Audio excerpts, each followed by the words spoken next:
Hello friends, আমি আজকে কী রান্না করছি এই দেখেন। উচ্ছে পেঁয়াজ দিয়ে ভাজা, একটু লাল লাল করে ভাজি করব।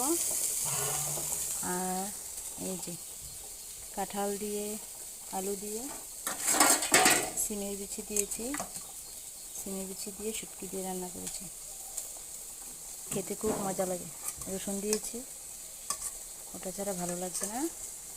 আর দেখেন এটা কি, এখানে হচ্ছে এই যে টমেটো আর মিষ্টি আলু সিদ্ধ করে একদম ঘুটে তারপর তেঁতুল দিয়ে দেবো, টক দেবো, সর্ষা দিয়ে সম্বার দেবো। গরম তো তাই টকটা খেতে হয়।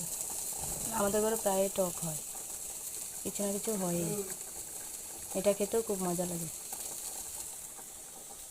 আর এটা তো শুটকি। আর তোমরা কি কি রান্না করলে প্লিজ কমেন্ট করে জানাবে।